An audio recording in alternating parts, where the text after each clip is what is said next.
No matter how far I have to travel, I will find you. My calculations indicate a place you might appear, a place beyond that of the gateway's original endpoint. A place across the sea. A new continent. I will find you, Harlow, and then I will guide humanity home to the sanctuary I've built you.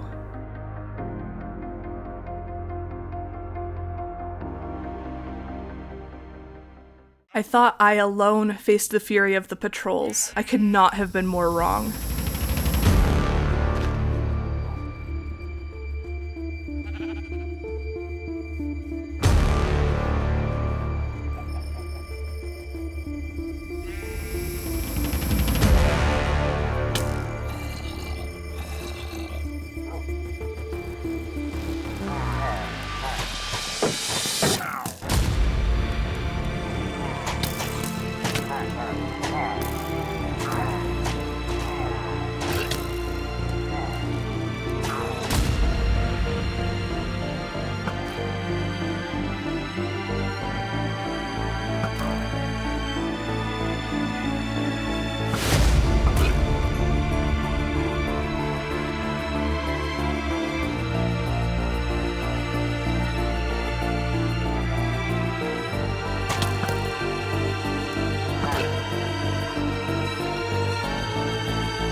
The monsters were relentless. By the time they'd had their fill of pillaging, there was only one villager left. A mason.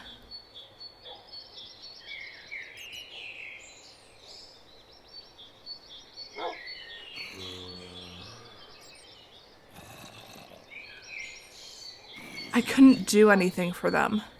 I couldn't stand the look in their eyes. So I left.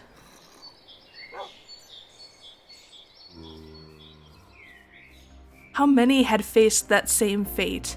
How many villages had been razed to the ground, and all of it for what? The villagers were peaceful, undeserving of such slaughter. I knew well the faces of monsters that slaughtered innocents. I knew because this fear, this exact scenario is what we are escaping, Harlow. Not from the pillagers, but from the zombie plague, from the Endermen.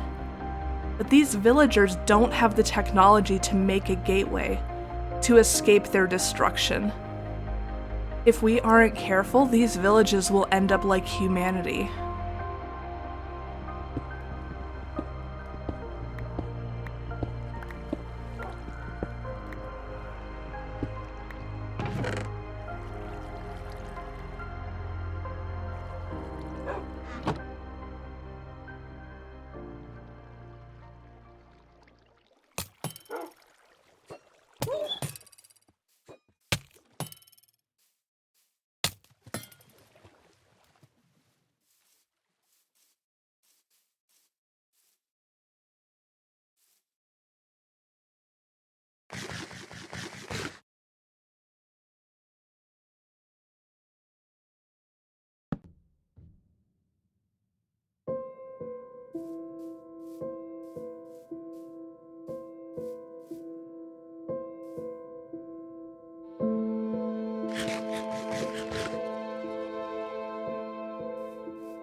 She was all I had in this place.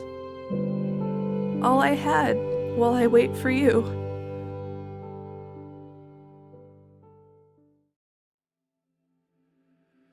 The journey is quieter now. At night there's only the stars, only the lapping of waves against the hull of my little boat, only the scratch of ink against the page. I never realized how quiet it could be. Or maybe I never slowed down enough to hear the silence.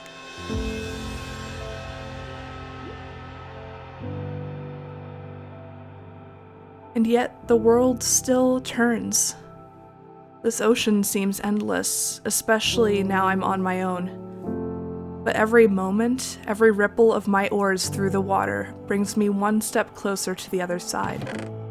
One step closer to you. I don't know what awaits me on the other side of this sea, what new lands I might discover, what terrain will greet me, whether I will find a colony of humanity or scorched ruins. But I can't give up hope. I know you're out there somewhere, Harlow, you and the rest of humanity. I can still picture it in my mind. The life we will all live together in the sanctuary. Your faces when finally, after so long, I see you again. The feel of my family's arms around me. Rebuilding our great cities. Turning this little corner of the world into a flourishing land filled with our footprints once again. It will be a reality soon enough. Soon enough, I will not have to walk this path alone. All I must do is find the strength to continue on.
They truly are everywhere, aren't they?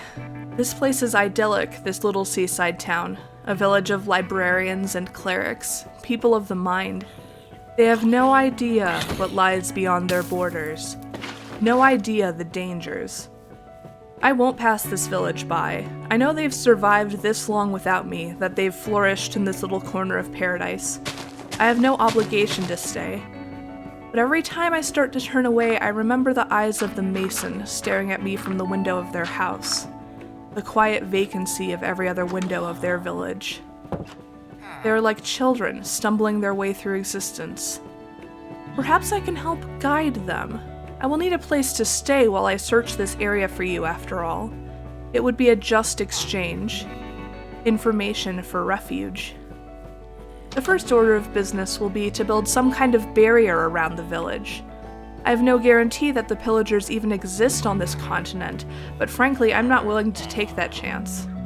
At the very least, it will help keep the villagers closer to safety should something arise. Perhaps a wooden fence to start, something less intrusive. A trader entered town today. They're the same as the villagers, not human, yet they seem to wander this land. Perhaps it was presumptuous of me to assume the villages had no contact with one another. Perhaps this is the way they communicate. If that is the case, they could have a network size rivaling that of humanity at its peak.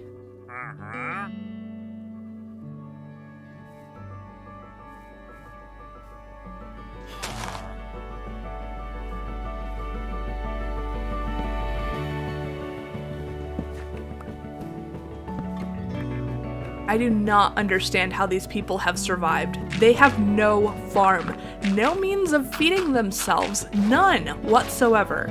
Even the simplest methods of farming are new to them. What little food they do have seems to come from the wandering traders, all preserved, nothing fresh. I've taken on the responsibility of feeding the village. I've taken to calling the village Shear Point for the jagged mountains along its western border. Perhaps once the villagers see what a fresh baked potato tastes like, one of the village children will care to learn my craft. And then I won't half starve to death on raw potatoes and moldy bread.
I feared they would be here too, on this continent. Of course they would be.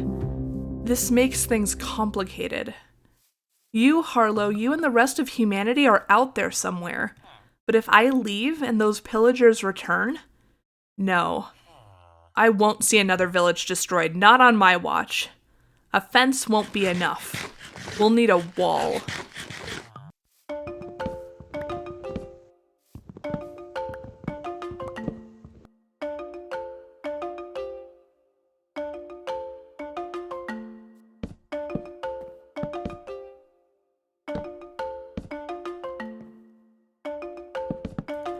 Living here almost reminds me of living at home with the Order.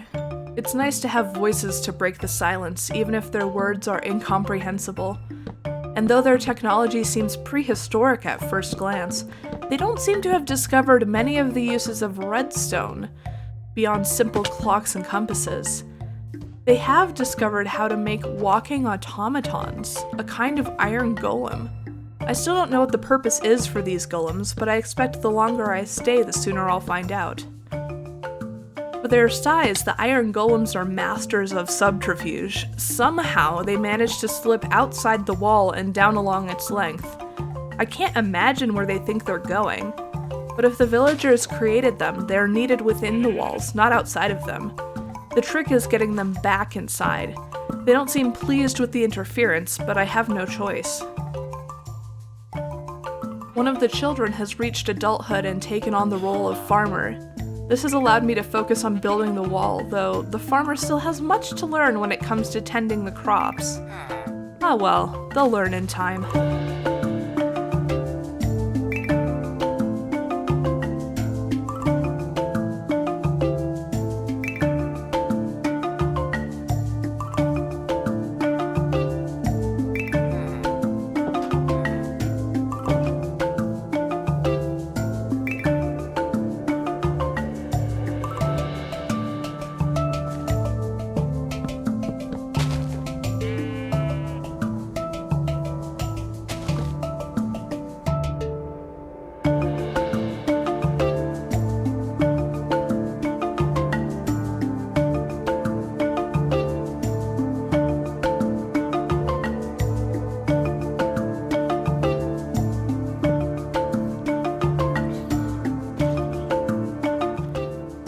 Perhaps the villagers aren't as defenseless as I'd once thought. They truly are full of surprises.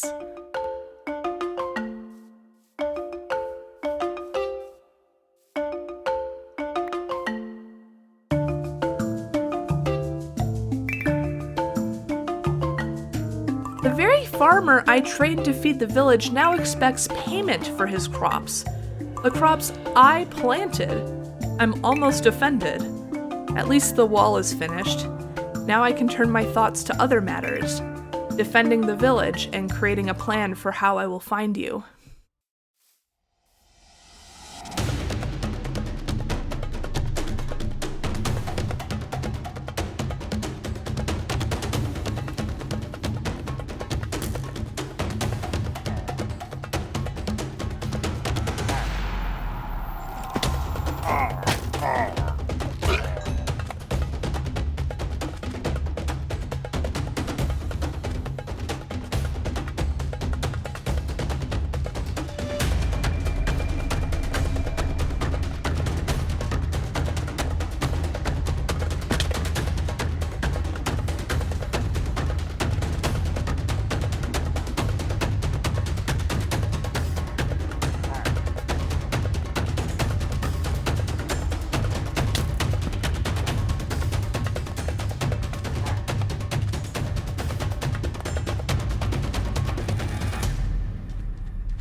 I'd hoped to lead them into a trap, but when the sands extend to infinity, the dunes themselves swallow that which stands in it.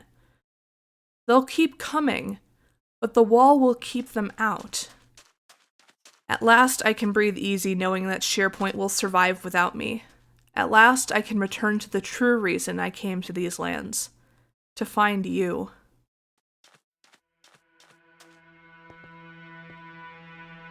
Part of me is amazed that these traps have survived so long, but I know we built them to last.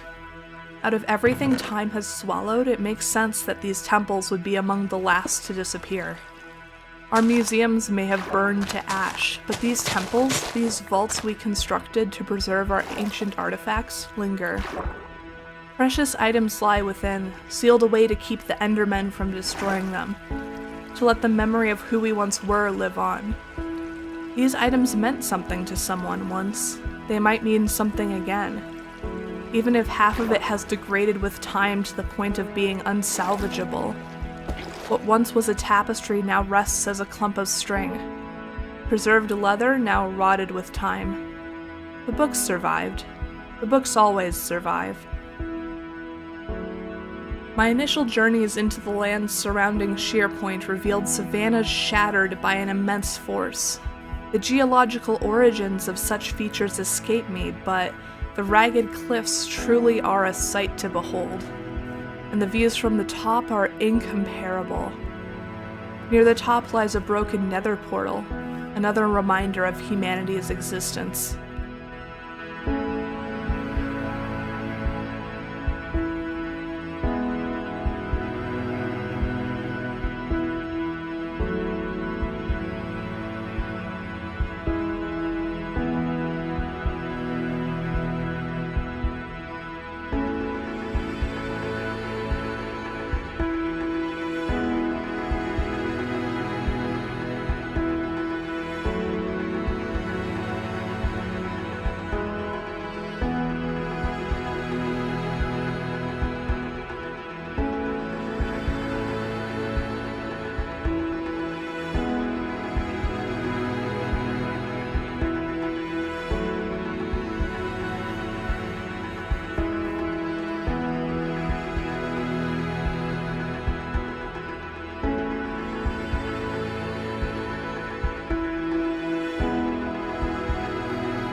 The villagers have been teaching me some of their craft, namely how to repair the iron golems.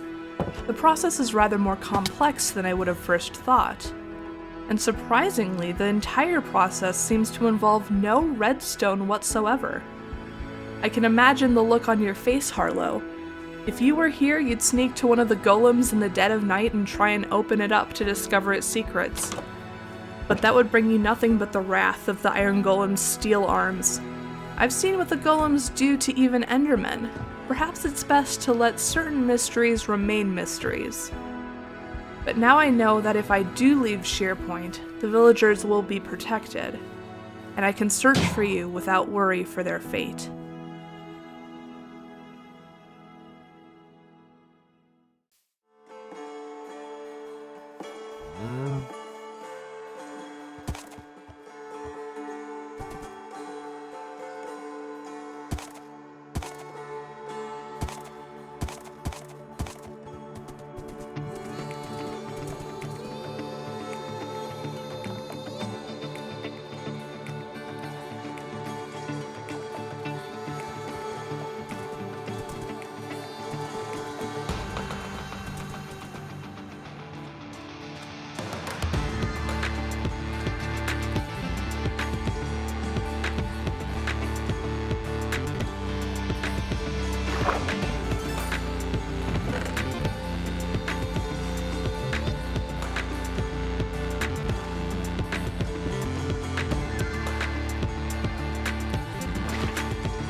Each day brings some new wonder, some new vista that takes my breath away. Some new way for villagers to completely dismantle my idea of what a farm looks like. I know you, Harlow. I know exactly your reaction if you did arrive on this continent. If you did come across a village, you would have already filled 3 books with the knowledge you would gather about them. Just the way you did when you led the first negotiations between humanity and the piglins.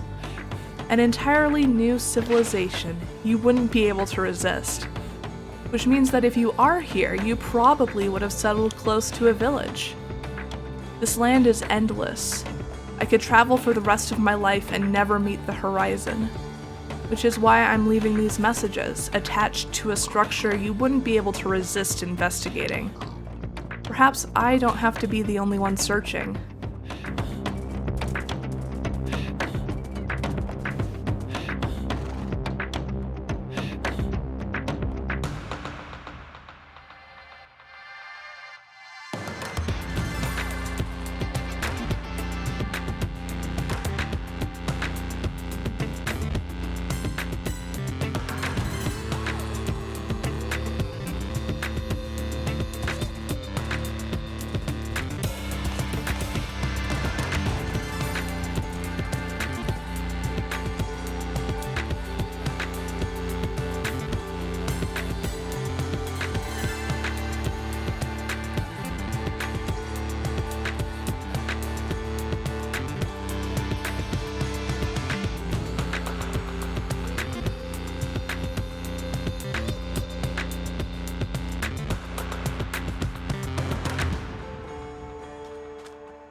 My nightmares have returned.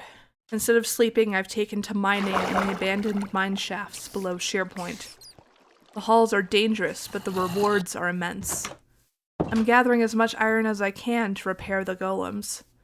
At night, when I'm not mining, I patrol the village alongside them, and repair them as the monsters from the darkness deal swift damage. I'm doing my best, but it is difficult not to close my eyes atop my lookout perch. Yet every time I do, the nightmares return, haunting me. I hear birds in the dead of night, see shadows where there should be none.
It's been a few weeks since I arrived in Shear Point. The villagers have now taught me how to make iron golems from scratch. We've lost 2 from our nightly battles with zombies and the like. So at the next town meeting, a new golem will be created, and I've been chosen to create it.